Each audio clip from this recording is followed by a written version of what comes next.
So ThreadFlip. So the homepage looks really good. Again, I think one of the initial problems that you might have is that there's not enough text here, but we'll see. We'll take a look. So one of my favorite websites to start an SEO audit on is SEO Browser. It's seo-browser.com. So we type the domain name in here and click Advanced, and we'll see what it gives us. SEO Browser is great because it shows you how a search engine views your website. So it's a really, really cool, cool little trick. Interesting. So we have, so first things first, which is interesting from your homepage point of view, you don't have a title tag. Right, so it's just showing us the URL here. So the first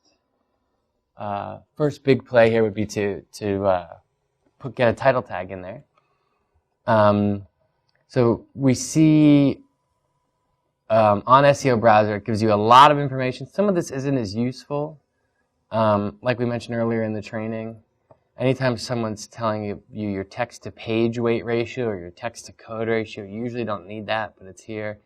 Some other... what does it mean?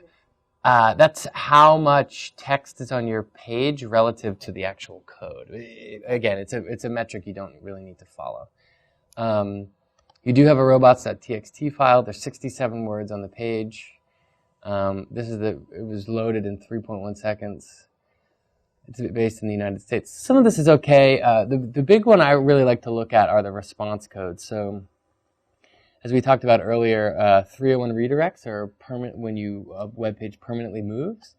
So you have a 301 redirect from the HTTP version to the www version, so that's good.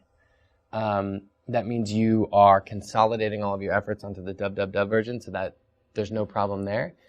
Then you have a 302 redirect pointing from www to this landing page. So this 302 redirect is a temporary redirect, which basically says you usually use these when a site's down for maintenance, right? When you're temporarily moving something. So a 301 redirect says to the search engine, hey, this page has permanently moved.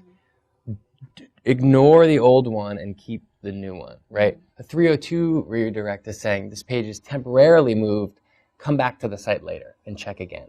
So it keeps you in this flux state, and if you wouldn't ever want to permanently use a temporary redirect, right? Which is effectively what you're doing. Right. So if you can get rid of that, I would recommend doing so. Okay. And again, this is showing us how the search engine's viewing your site. Flip for what you love. Buy, sell, and share styles with women around the world. Peek in your friends' closets and see what they have. And then, oops, you're using IE code. So you're really only on your homepage. You're giving the search engine one sentence to make a determination on what your content is.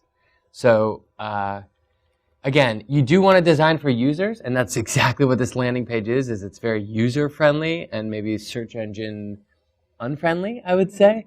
It doesn't mean you need to change your homepage. It just means you need to, I would probably recommend you add more content, but if you don't want to disrupt the style and the way you're going about things, you just need to sort of make up for that somewhere else, right? And so here's where you can really find out.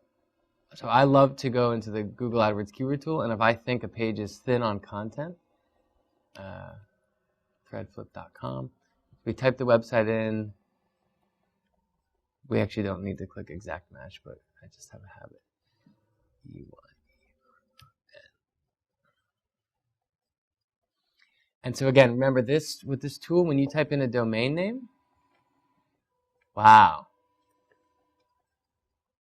I have never seen it do that. Do what? Not return anything. The only, this I know from Google Analytics, the only organic traffic we've seen is people searching ThreadFlip. Really? Yeah, I might have missed one or something, but yeah, I'm not that surprised. Right. Okay. So.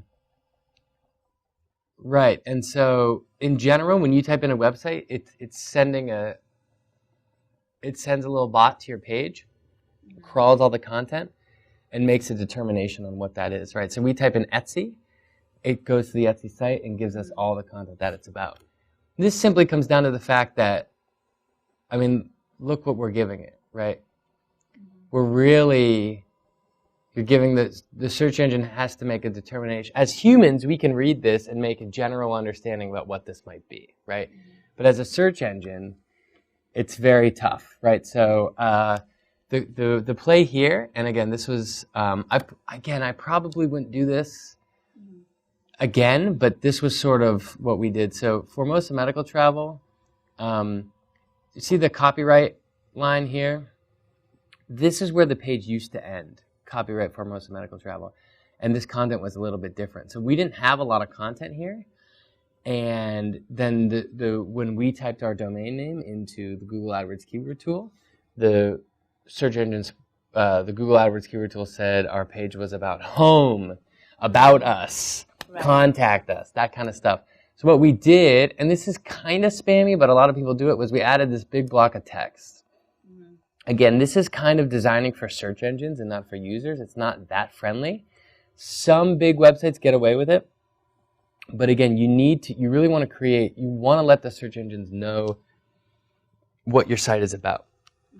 Once we added this block of text, we started ranking really well. And that was because it's crawling a lot more text and making a determination of what it's about. So it's just worth keeping in mind.